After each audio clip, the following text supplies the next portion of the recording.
of parallelograms. What are the properties of parallelograms? All right, hold on. So we have opposite sides, parallel, opposite sides, congruent. What else you got?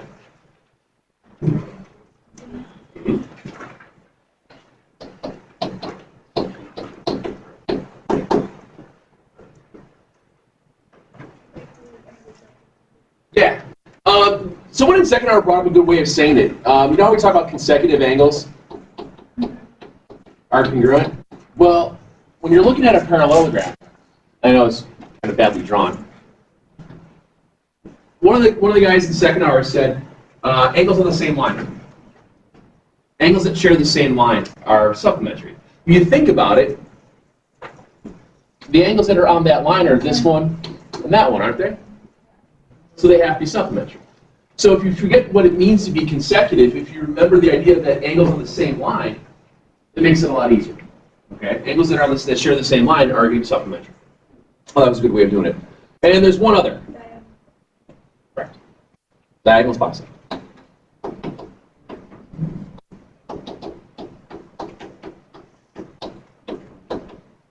Okay. That's where everything got us to. That's where everything left us out. Getting into the quick algebra that we did, solving for angles, solving for sides, whatever. It wasn't all that difficult. Now after that is when we broke it into the other parts. Can you guys put away your phones? Maybe writing stuff down. Be helpful. Be a great idea. I'm just saying it because you got a test next week and you're going to file the week after. And there's a lot of stuff going on. Might not be the worst idea of an idea here. Second semester, we're going to have a whole set of rules about these phones. I'll tell you that. Cannot wait. It's great. After parallelograms, we started going into a whole bunch of stuff. Listen, I just said put your phone away. Okay, then just say that. I think my contact fell out. Oh, jeez. Rectangles. What made a rectangle a rectangle? Or right angles?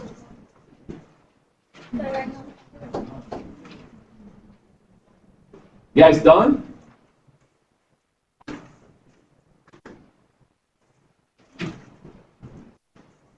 on, this is not a smart way to start out your year here.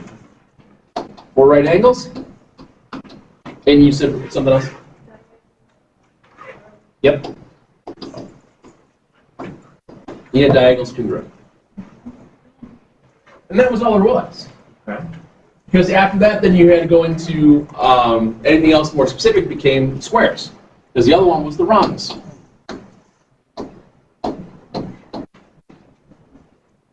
Rhombus had a few parts. What were they? 4 congruent sides.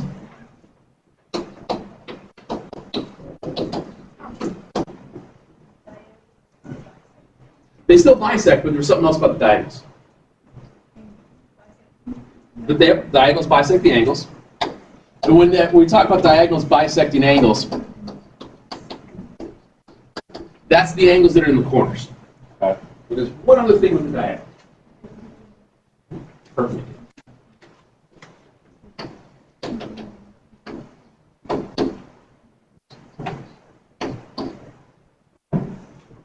Then between those two, the most specific then was the square. And the square has all of those parts. Lay down off the chair, please. Thank you.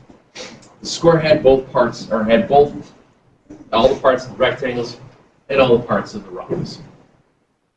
Excuse me.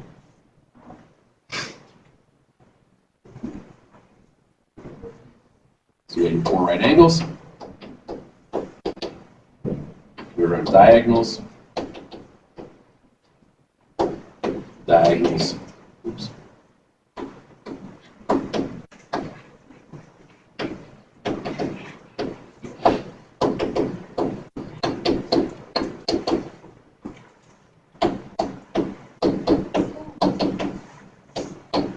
So you had all of those parts then for the square.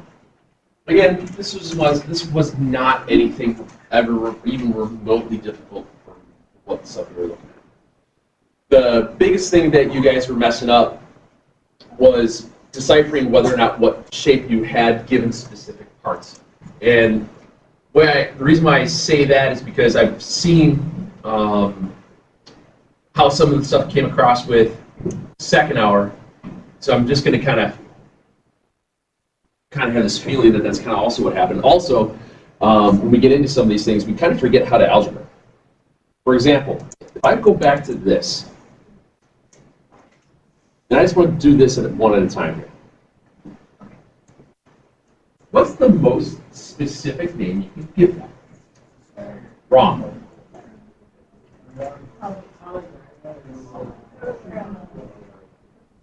It's a parallelogram. Yes, it's a parallelogram. Because you have opposite sides that are congruent, you have opposite sides that are parallel. Correct. Do you see right angles anywhere? Where? Do you see right angles? What in the diagram would show that it was a right angle? There's no right angles. Do you see right angles? Can you assume that they're there? Remember, we want to angle side anything. Because that's what that is. You don't angle side assume anything. And then you make the angle side. What is that thing? It's a rhombus. That cannot be a square. It cannot be a rectangle. It is a parallelogram, yeah, but more specifically, it has to be a rhombus. Now, and this is one of the things that most people will mess up because, oh, it looks like a square. But is it? You don't know. You won't know until you see something like this.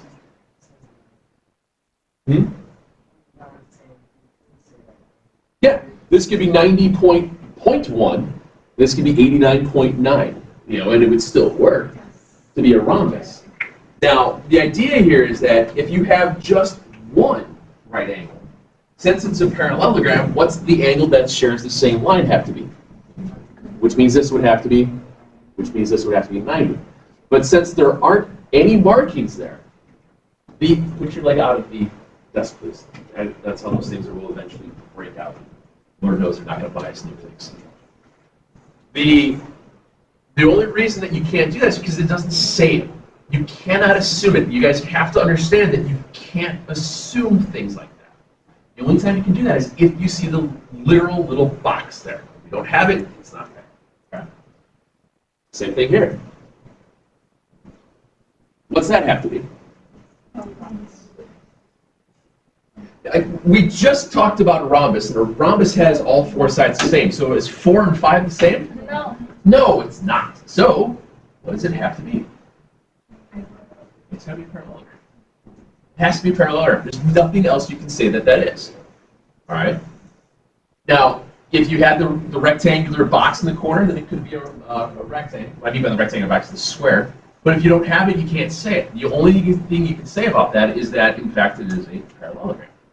So, like I mentioned earlier, these seem like they'd be really easy to do, but you guys still tend to screw these things up. What does that have to be? It is a parallelogram, but more specifically, what is it? This has to be a rhombus. Why does it have to be a rhombus? All the sides are the same. Okay, all the sides are the same. What does that have to be in the last one then? Why isn't it a square? Remember, 2 arrows, 1 arrow, that just means that they're parallel. That just means that they're parallel. Yeah, it's not saying that the sides are congruent. I think that's kind of what you were hinting towards, but it's just showing that they're parallel. Now, it would be a square if it did this. You know what I mean? But you would still have those double arrows and single arrows because these two are not parallel to these two. But yeah, that has to be rectangle. Again, it's the idea that you guys tend to go too fast as you look through things like this. Same thing here.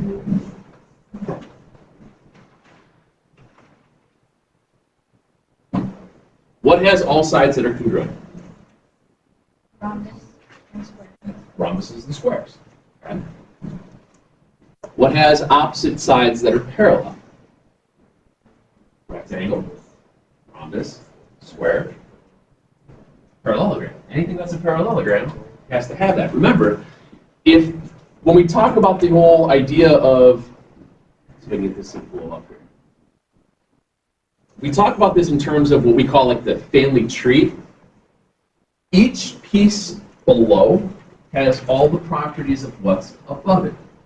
So if at the top you've got your opposite sides that are parallel, that means everything else subsequently below that would have that as well. What did we say that was in biology? Is that genome and species or something like that? Or species and family? Species and family, right? I honestly don't remember. It's been, a couple, 4 or 5 years. A lot from that, but anyway. All angles are right angles. Which one has all the right angles? Yeah, rectangles and squares. Now, to be honest with you, if you have lists like this, it's a lot easier. Because it makes you actually think because you're not making that assumption, oh, it looks like a rectangle. Okay? So by having it written out in words, it's easier for you to figure out. Diagonals bisect each other. What has diagonals bisect each other? Parallelograms, which means everything. Okay? Diagonals that are perpendicular. Rhombus and squares. Okay? Okay? Same basic idea here, just walking through these. If opposite sides are congruent, what is it? It's a parallelogram, which means it would be all of them. Okay? Opposite angles are congruent. Rectangles, squares, rhomograms? Yes, rhomograms as well as parallel rhomba.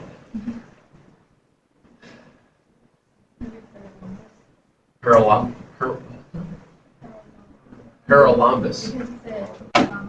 Rhomogram and parallombus. Yes, it was the rhombus, rhombolam.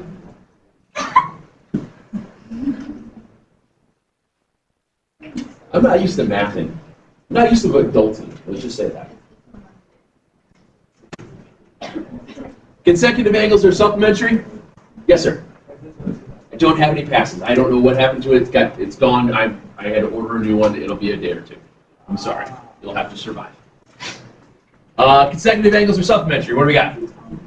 All. Yep. All. Diagonals are congruent. Yep. Rectangles and squares. And then diagonals bisect opposite angles. Last but not least.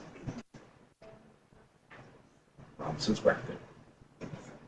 It's just enough to get your minds back in the idea of what the role was going on. The same thing goes with stuff like this. I think you had some of these things. If you know that you have a rectangle, you have rectangle,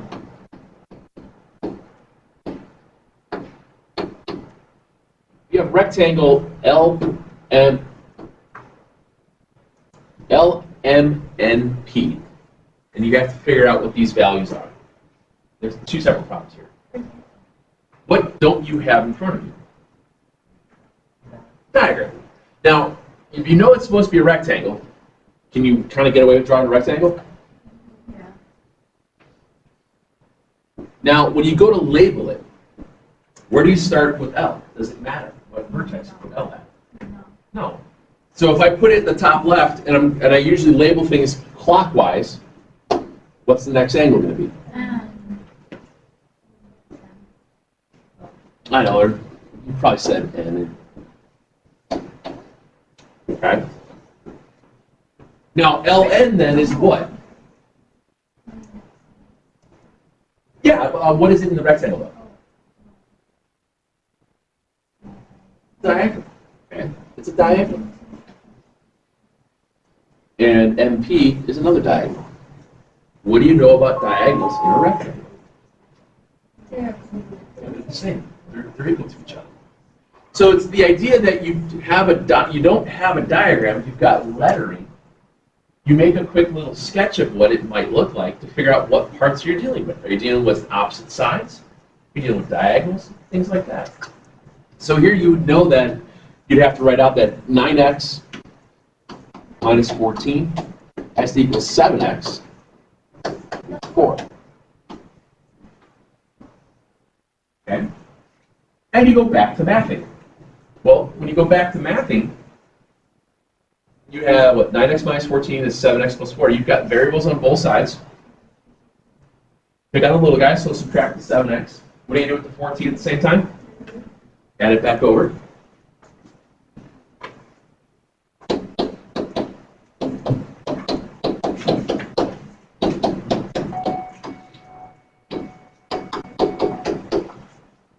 And then, what do you get for x?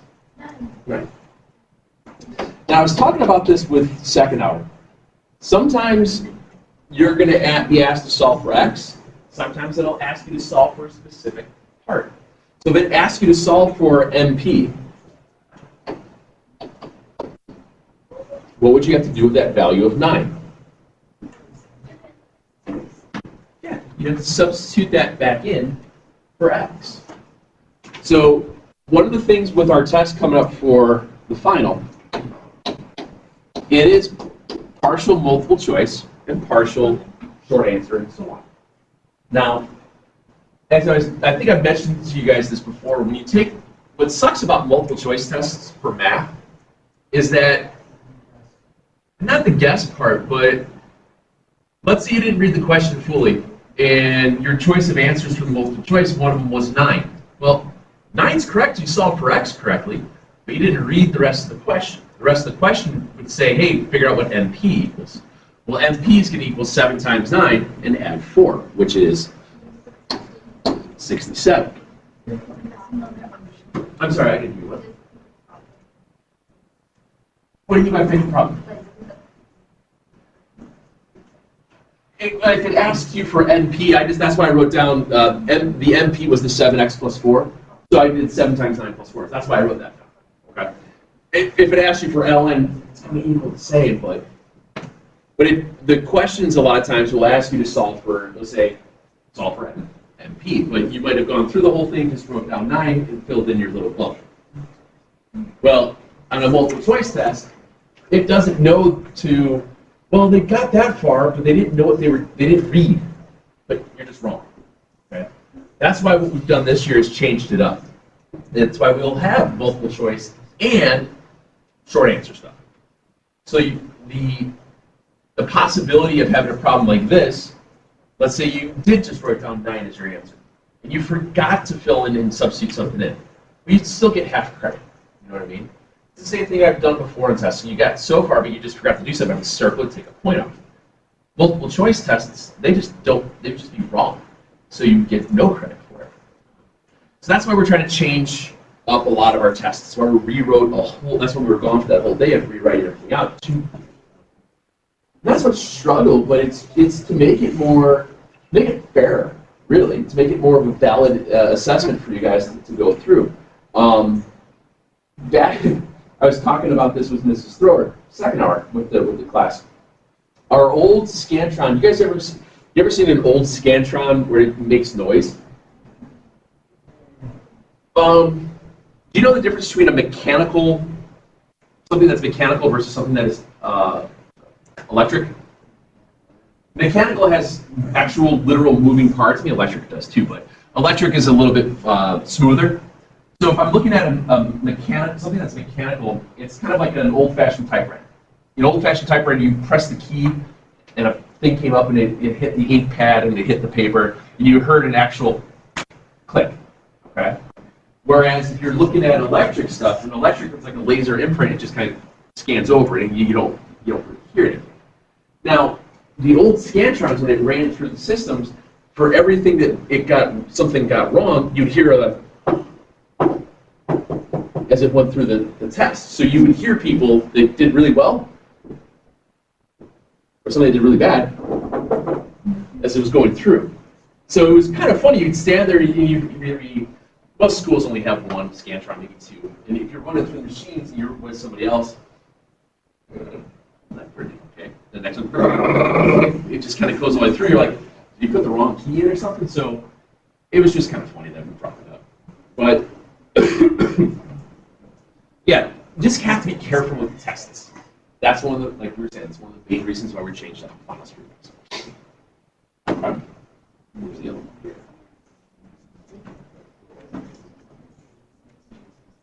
Find the value of x and y that makes this a rhombus. Take a minute to do it. Find the value of x and y that makes that a rhombus, please.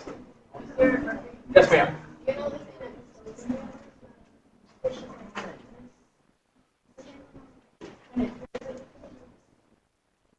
Okay, so we had the separate paper, and Yeah. then she put it to the camera, and it was great. Oh, I've heard about ones like that. Yeah, there are some programs that do that. I've never used one, but That's what I'm guessing. Like that.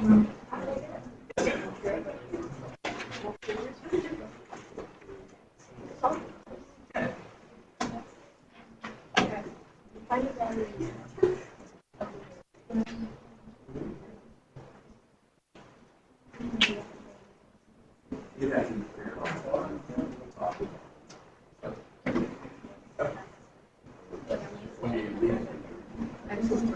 or your friend.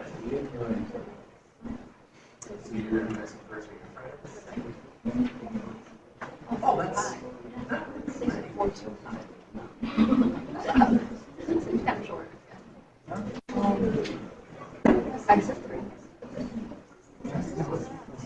This is going to be a rhombus.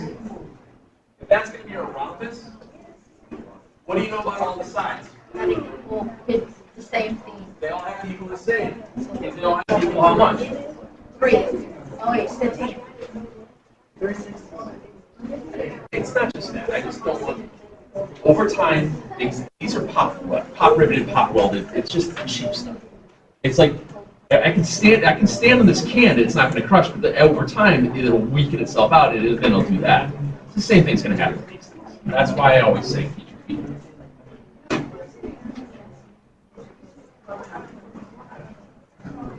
Which means all of those have to all equal 15. You set them all equal to 15. I mean, like I said, it's not real tough math here. The reason why they have two separate side values that are with x's is so that way you can verify to make sure that you didn't screw something up. When you solve for y, divide out, you get 5. Real easy. Yeah. Same thing here, you divide out, you get 3. The reason why they have that 4x plus 3 is just to make sure that you didn't screw something up. Subtract the 3,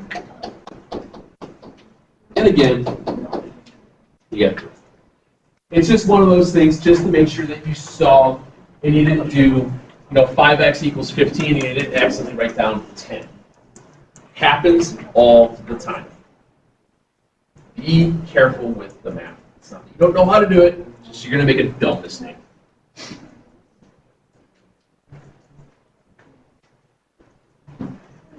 Get a little more complicated.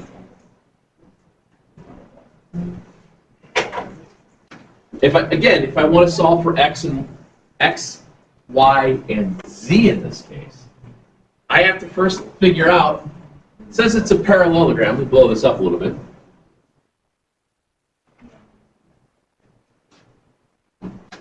If that's going to be a parallelogram,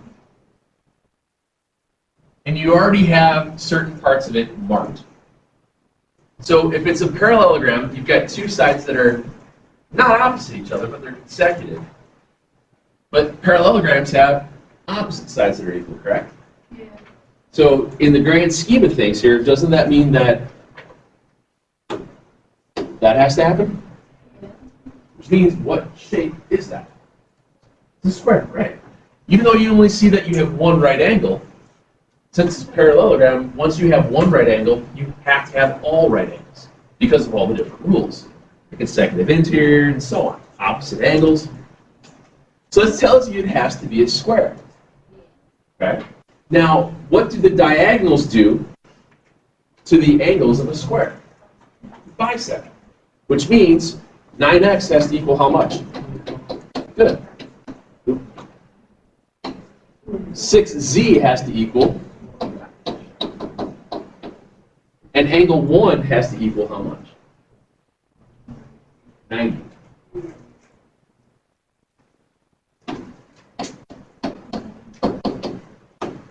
Again, quick math.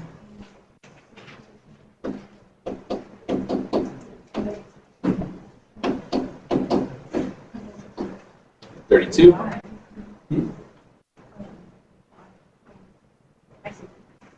And then the last one you divide out by 6. 45 over 6 is, divide that by 3, 2, 1, so 7.5. Is it okay to get a decimal? Yeah, you're not wrong with that. It's fine. It's going to happen. You're going to see that more and more and more as we go throughout. Oh, it was up. I had moved it around. It was right here.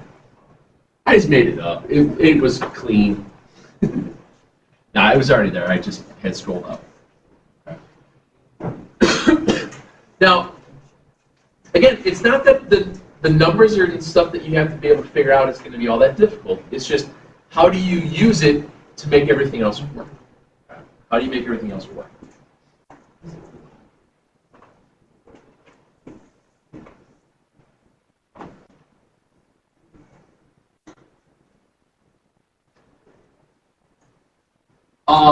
Real quick before I forget, on the back board there, and I haven't had a chance to, I've been separating all your old homeworks and stuff. On the back board, it's the list of all the different chapter reviews for all the chapters we've done through first semester. It tells you the page numbers that they're on in the book, and it tells you where the chapter test is as well on the far right column. Now, those chapter tests and the chapter reviews are great extra parts to go back and review and go through. Now, the answers to all the chapter reviews are written down for those specific page numbers. So on the textbook online, you can type in those pages and you can verify your answers. Mrs. Thrower wrote that up there during second hour just as an added, extra thing to have you guys be able to go through because people are always like, I don't know what else to look at, I don't know what to do. Chapter reviews in books are great because they have all those little tidbits about specific theorems, specific, things that we've done, tips where if you forgot how to do something, it tells you what page it was written on earlier. So those are good things to have. If you have a chance, you want to take a picture of that, please go for it. I'm going to take a picture of it. I'll post it on the website as well, so that way you guys have it. But yeah, it's a really good little study tool right there. They have extra problems. Believe me, you guys are going to ask come the middle of next week, what else can I look at? Happens all the time. Where's my page? What I want you guys to do this evening is I posted this on the calendar. I didn't make any copies of it because you guys can just kind of read it through. It's a worksheet from the old text, just a bunch of algebra problems off of the properties of rectangles and rhombuses and squares to go through. I think it was questions 1 through 22, I want to say. 26 maybe. They're real quick. 26, yeah. And I think, yeah, you should be able to do all of them. So it's posted up on the calendar. I'll leave this up now, but yeah, if you guys want to go ahead and get started on that, please do so. Tomorrow we will work backwards. It's 1 through 26 on it. It's posted on the calendar. I'll put it up again in a second. Yes, Okay, so then, are we I don't know. I haven't made that decision yet.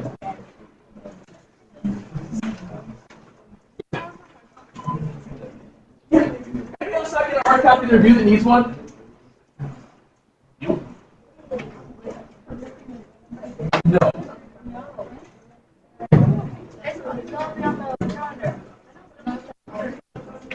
I'll text you. Who else do you know? No problem. Yeah, don't lose these. I only made so many of them. Yes, sir. So the first group are already up here. If you want to go ahead and start on it now, otherwise they're on the Chromebooks. Go ahead and do that. Yes, sir. It's posted.